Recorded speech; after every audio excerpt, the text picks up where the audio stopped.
امام الانبیاء تاجدار مدینہ صلی اللہ تعالی علیہ وسلم تشریف فرما، سیدہ ام عائشہ صدیقہ رضی اللہ تعالی عنہا نے سوال کر ڈالا۔ بعض صحابہ کرام نے بھی حیرانگی کی حالت کے اندر اللہ کے نبی سے سوال کیا اور عرض کرنے لگے، یا رسول اللہ صلی اللہ تعالی علیہ وسلم کیا وجہ بن گئی جب سے شعبان کا مہینہ شروع ہوا آپ کی عبادات کے اندر اضافہ ہو گیا، نوافل کے اندر اضافہ ہوا، قرآن کی تلاوت میں اضافہ ہوا، ذکر اذکار کے اندر اضافہ ہو گیا۔ اللہ کے نبی کیا رمضان کا مہینہ آ گیا؟ کیا اللہ کی طرف سے کوئی اور حکم نازل ہو گیا؟ اللہ کے نبی صلی اللہ تعالی علیہ وسلم نے فرمایا، میرے صحابہ ابھی رمضان کا مہینہ نہیں آیا، ابھی رمضان کے مہینے کے اندر ایک مہینہ باقی ہے۔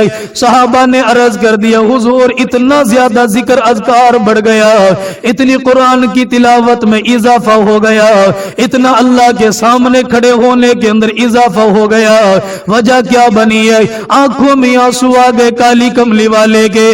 آپ نے فرمایا، میرے صحابہ یہ مہینہ رجب کے درمیان میں، رمضان کے درمیان میں، یہ مہینہ اللہ کو بہت محبوب ہے۔ فرمایا شعبان کا مہینہ آتا ہے، انسانوں کے اعمال اللہ کی بارگاہ کے اندر چلے جاتے ہیں۔ کالی کملی والے نے فرمایا، میرے دل کی تمنا یہ، میرے دل کی حالت یہ ہے، میں اللہ کا نبی یہ چاہتا ہوں جب میرے نامہ اعمال اللہ کی بارگاہ کے اندر جائیں تو اس حالت کے اندر جائیں کہ میں محمد نے روزہ رکھا ہوا ہو۔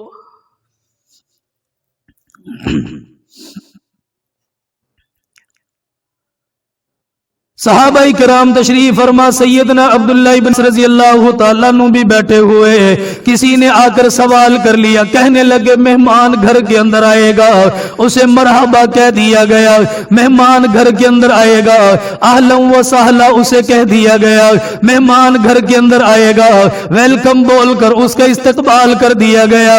فرمایا زندگی کے اندر رمضان کا مہینہ آ رہا ہے، اس کا استقبال کیسے کیا جائے گا؟ صحابی رسول نے بہت پیارا جواب دے دیا، آنے والی نسلوں کو سمجھا دیا، آنے والے لوگوں کو پیغام دے کر چلے گئے، لوگوں رمضان کا استقبال کیسے کرنا ہے، رمضان کی تیاری کیسے کرنی ہے، رمضان کو ویلکم کیسے کرنا ہے۔ صحابی رسول سے سوال کیا گیا، فرمایا بتا تو صحیح، اللہ کے نبی کی زندگی کے اندر رمضان کا مہینہ آیا، آپ نے استقبال کیسے فرمایا؟ صحابہ کرام نے استقبال کیسے فرمایا؟ حضرت عبداللہ ابن عباس رضی اللہ تعالیٰ عنہ عرض کرنے لگے، اللہ کے نبی کی زندگی کے اندر رمضان کا مہینہ آیا، صحابہ کرام بھی تشریف فرمایا اللہ کے نبی نے صحابہ کرام کو بتا دیا، فرمایا رمضان کو اس حالت کے اندر شروع کرنا کہ تمہارے دل کے اندر کسی مسلمان کا کینہ موجود نہ ہو۔ کیف کنتم، کہ بھائی تم لوگ کیسے کرتے تھے کہ رمضان تمہاری زندگی کے اندر آتا تھا تو تم رمضان کو ویلکم کیسے کرتے تھے؟ کیا حضور کی کوئی حدیث ہے، حضور کا کوئی پیغام ہے، وہ ہمیں سنا دو۔ تو صحابی رسول نے کیا فرمایا؟ حضور کی زندگی میں جب رمضان آتا، صحابہ تشریف فرما ہوتے، حضور فرماتے سب سے پہلے اپنے دلوں کو پاک کرو۔ ایک بہت بڑی بنیادی وجہ ہے، دل پاک ہو، دل صاف ہو، عبادت کے اندر لذت آتی ہے۔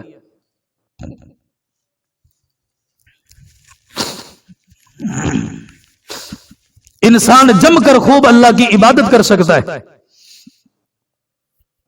بھئی آپ نے حضور کا زمانہ دیکھا ہے، نبی کے چچا کے بیٹے ہو، حضور کی صحبت میں رہے ہو، تو رمضان کے مہینے کو ویلکم کیسے کیا کرتے تھے؟ صحابی رسول صلی اللہ تعالی علیہ وسلم سے پوچھا گیا، عرض کرنے لگے ہم نے حضور کو دیکھا، صحابہ کرام کے زمانے کو دیکھا، فرمایا جب بھی رمضان کا مہینہ آیا سب سے پہلے کپڑوں کو پاک صاف نہیں کیا، سب سے پہلے گھر کے چھاٹوں کو دھونا شروع نہیں کیا، گھر کے کمبل، گھر کے لحاف، گھر کی چادریں، گھر کی دوسری چیزیں ان کی صفائی شروع نہیں فرمائی ہے۔ صحابہ فرماتے سب سے پہلے دلوں کی صفائی ہوتی، سب سے پہلے دلوں کے اوپر محنت کی جاتی، سب سے پہلے دلوں کو ٹٹولا جاتا، سب سے پہلے پہلے دل کو پاک صاف کر کے اللہ کا نام لیا جاتا. اس لیے اللہ تعالیٰ نے فرمایا میرا بندہ زمین بنانے والا میں, آسمانوں کو بنانے والا میں, زمین آسمان کا نظام چلانے والا میں. للہ ملک السماوات والارض یخلق ما یشاء. زمین کی بادشاہت بھی اللہ کے پاس ہے, آسمانوں کی بادشاہت بھی اللہ کے پاس ہے. وہ جیسے چاہ رہا ہے ویسے پیدا کرتا چلا جا رہا ہے, اس سے کوئی پوچھنے والا نہیں. اللہ خود فرما رہا ہے میرا بندہ پہاڑوں کو بنانے والا میں, ندیوں نالوں کو بنانا والا میں, پھولوں کو بنانے والا میں, زمین کا فرش بچھانے والا میں, آسمان کی چھت کو اونچا کر کے اس کے اوپر ستاروں کو سجانے والا میں. لیکن میرا بندہ خیال کرنا میں اللہ کی ذات نہ زمین میں سماتی ہے نہ آسمانوں کے اندر سماتی ہے. ثم استوى على العرش, وہ زمین پیدا کرے, آسمان پیدا کرے, عرش کو بنا دے. لیکن بنانے والا کیا کہہ رہا ہے, نہ تو میں زمین میں سماتا ہوں نہ میں آسمان میں سماتا ہوں. یا اللہ آپ کے رہنے کی کوئی جگہ, کہاں رہتے ہو؟ اللہ زمین آپ کی ہے, آسمان آپ کا ہے, عرش اتنا بڑا آپ کا ہے. پھر سماتا اللہ کہاں ہے؟ فرمایا قلوب المؤمنین, قلوب المؤمنین, یہ مومن کا جو دل ہے نا, اس دل کے اندر اللہ فرماتا میں سما جاتا ہوں, اس دل میں سماتا ہوں. اس کے علاوہ کوئی ٹھکانہ نہیں جہاں اللہ کی ذات سماتی ہو. دل میں سماتا ہے اللہ. تو صحابہ کرام کو امام الانبیاء تاجدار مدینہ صلی اللہ تعالی علیہ وسلم نے بتلا دیا دل پاک رکھنا, دل صاف رکھنا. 11 مہینوں کے اندر بھی اپنے دل کے اوپر بڑی محنت کرتے رہنا, لیکن جیسے ہی رمضان کا مہینہ آ جائے گا اپنے دل کو اور زیادہ پاک کر لینا, اپنے دل کو اور زیادہ صاف کر لینا. میرے نبی کی عادت شریفہ یہ تھی, اگر کوئی سینے کے اندر کسی کا بغض لے کر آ گیا, اگر کوئی کسی کے ساتھ لڑائی جھگڑا کر کے آ گیا, اللہ کے نبی اپنے پیچھے نماز جمعہ پڑھنے کی بھی اجازت نہیں دیتے تھے.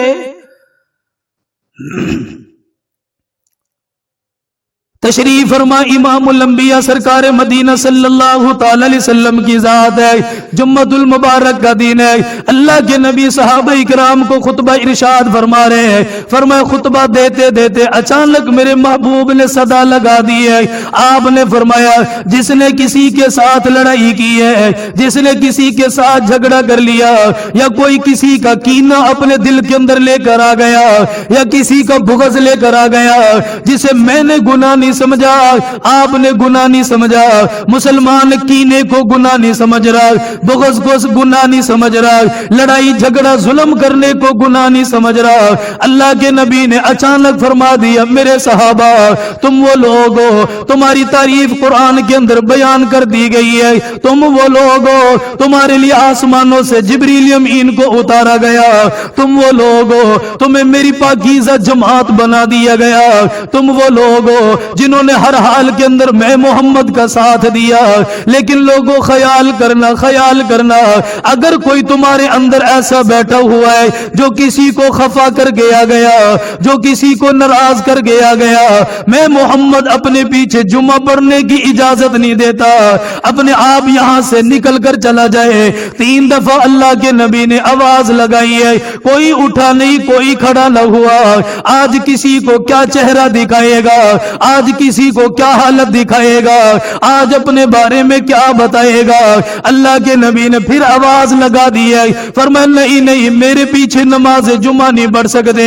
جس نے کسی کو خفا کیا یہاں سے اٹھ کر چلا جائے. ایک صحابی پیچھے کونے کے اندر سے کھڑا ہو گیا, یہاں سے چپکے کے ساتھ نکل کر چلا گیا. بعد میں کسی نے پوچھ لیا تو اٹھ کر کیوں چلا گیا, کہنے لگا خالہ کو ناراض کر گیا, اماں کی بہن کو ناراض کر کر کے آیا، یہ خالہ خالہ نہیں ہے، میرے نبی نے نام دے دیا، فرمایا خالہ ماں کے برابر ہے، جتنا ماں کا ادب ہے، جتنا ماں کا احترام ہے، اتنا خالہ کا ادب کیا جائے گا، اتنا خالہ کا احترام کیا جائے گا۔ خالہ کو گالی دینا ماں کو گالی دینے کے برابر ہے، ان کا خیال کرنا۔ اللہ کے نبی نے فرمایا، صحابی یہاں سے اٹھ کر چلا گیا، اپنی خالہ کے دروازے پر گیا۔ خالہ بھی کون ہے؟ تہجد گزار کوئی نہیں ہے، ساری ساری رات قرآن کی تلاوت کرنے والی نہیں ہے، ساری ساری رات ذکر اذکار کرنے والی کوئی نہیں ہے، یہ تو وہ جو میرے محبوب صلی اللہ علیہ وسلم کو خود گالیاں دیا کرتی تھی۔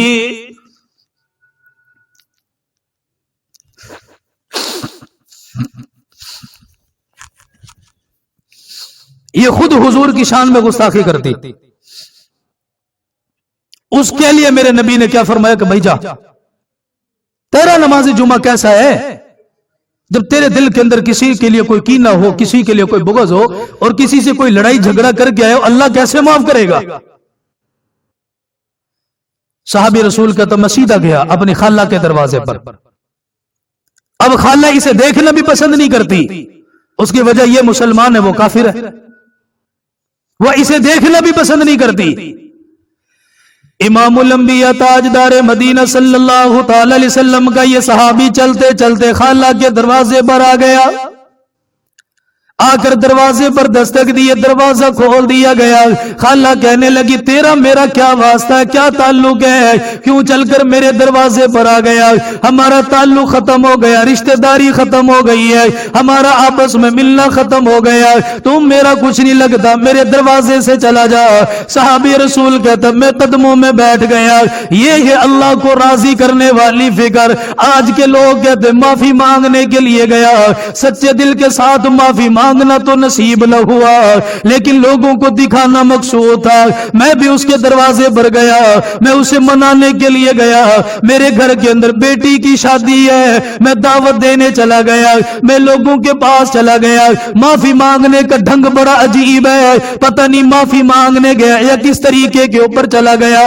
اگر معافی مانگنی ہے زندگی پر صحابہ کرام کی، اگر معافی مانگنی ہے میرے نبی کی زندگی کی سیرت کو پڑھ کر دیکھ لے، پتہ چل جائے گا معافی کیسے مانگی جاتی ہے، انسان کو اللہ کے ہاں طلبگار کیسے بنا جاتا ہے۔ صحابی رسول عرض کرنے لگا خالہ اگر تو مجھے معاف نہیں کرتی ہے، وہ نبی پیچھے نماز جمعہ پڑھنے کی اجازت نہیں دے رہا، اس نے مجھے باہر نکال دیا، اگر تو مجھے معاف نہیں کر سکتی میں دوبارہ مسجد میں نہیں جا سکتا، دوبارہ اس نبی کو چہرہ نہیں دکھا سکتا۔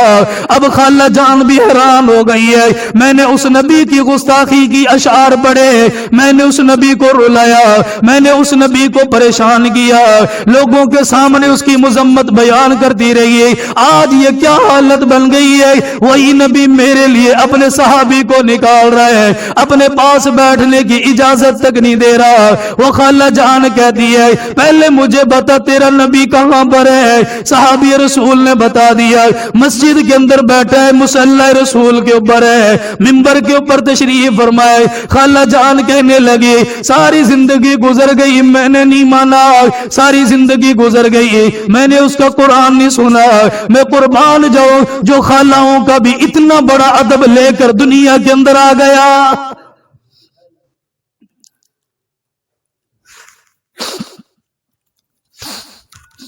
یہ ہے زندگی،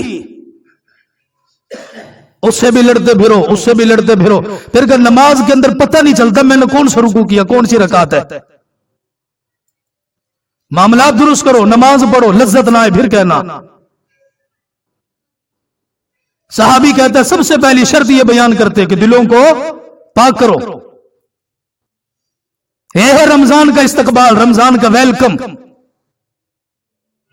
کہ دل پاک ہو، دل صاف ہو۔ وہ خالہ کے قدموں میں بیٹھا کہ معاف کر دے، وہ جمعہ پڑھنے نہیں دے رہا، اس نے تو یہاں تک رشتہ داریوں کے حق بیان کیے، یہاں تک رشتہ داریوں کے حق بیان کیے۔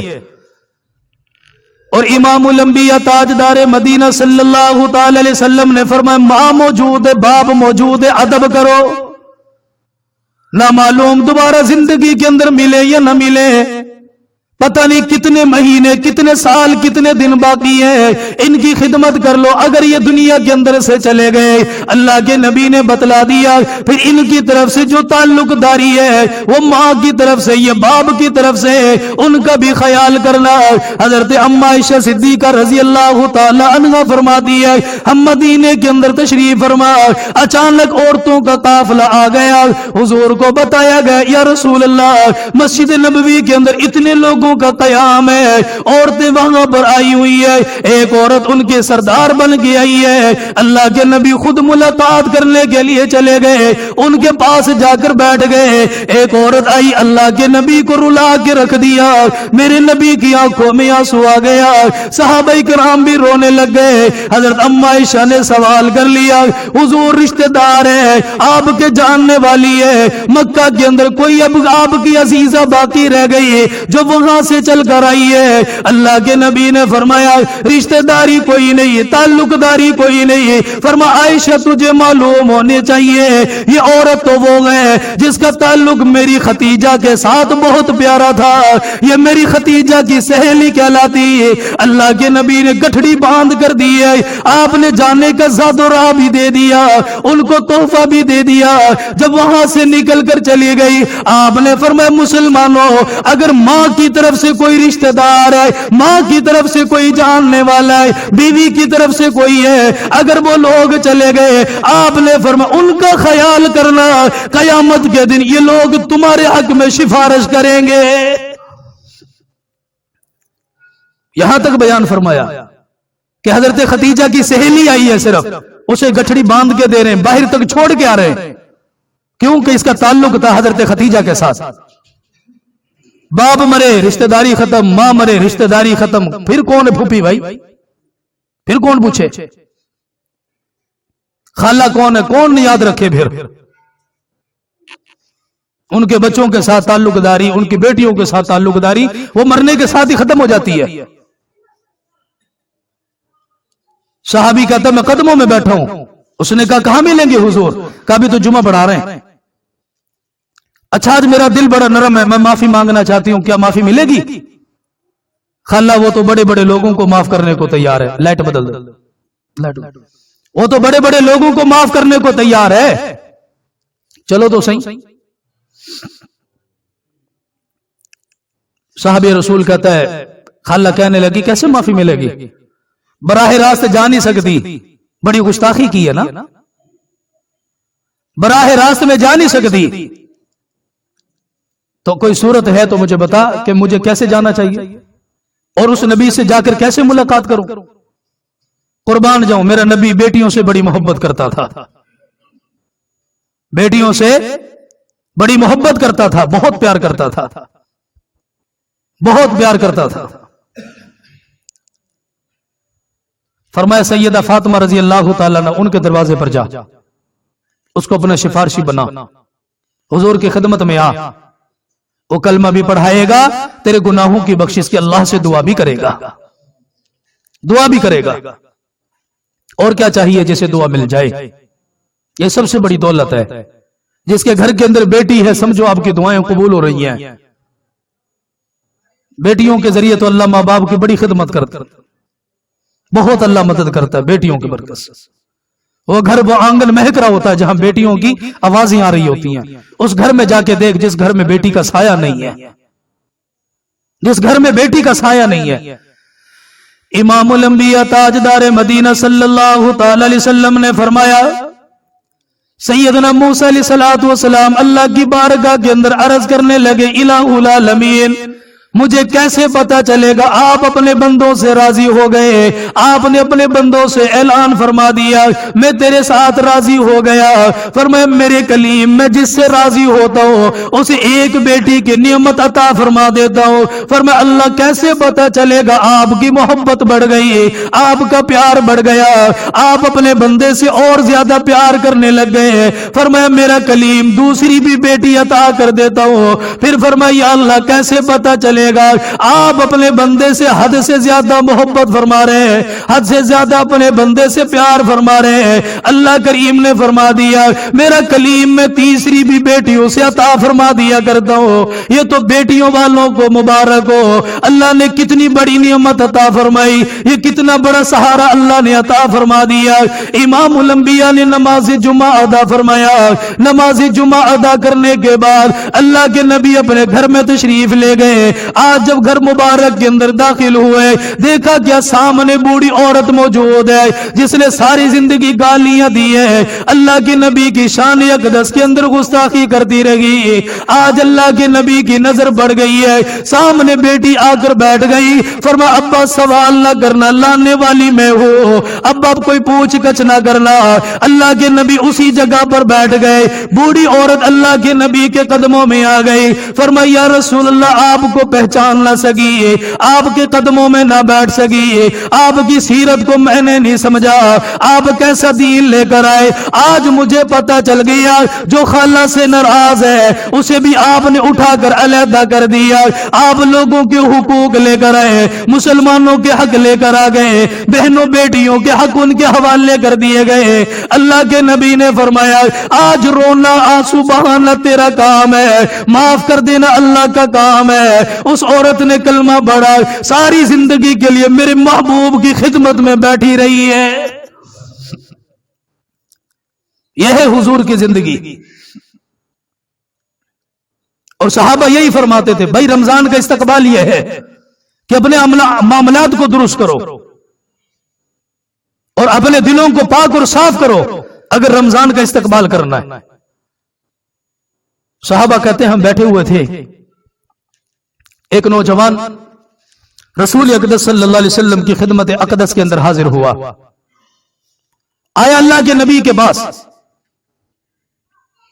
تو صبح کے وقت جو مجمع لگتا تھا تو اس کی تو کیا ہی بات تھی, اور کبھی کبھار درمیان میں بھی کبھی صحابہ کو لے کر بیٹھ جایا کرتے تھے. اس کے اندر بھی گفتگو کا ایک مزاج بڑا خوبصورت ہوتا تھا.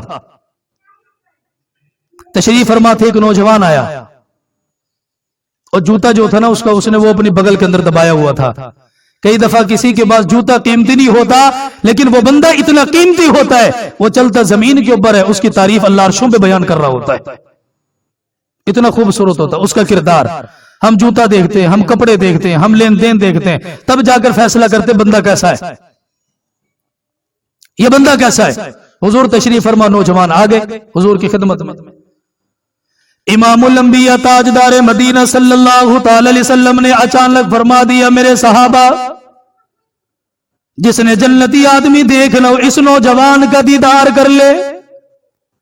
یہ کاٹن کا لباس پہن کر نہیں آیا, لٹھا کا لباس پہن کر نہیں آیا, یہ کھدر کا کپڑا پہن کر نہیں آیا, یہ کوئی اعلیٰ قسم کی کمپنی گارنٹی کا کپڑا پہن کر نہیں آیا, یہ پھٹا پرانا لباس ہے, جگہ جگہ سے پیوند لگا ہوا ہے. اللہ کے نبی دیکھ کر اشارہ فرما رہے ہیں اور اشارہ کر کے فرما دیا ابو بکر تو بھی دیکھ لے, عمر تو بھی دیکھ لے, عثمان علی طلحہ زبیر بلال تم بھی دیکھ لو, یہ آنے والا نوجوان جنتی ہے. صحابہ کرام نے دیدار کر لیا.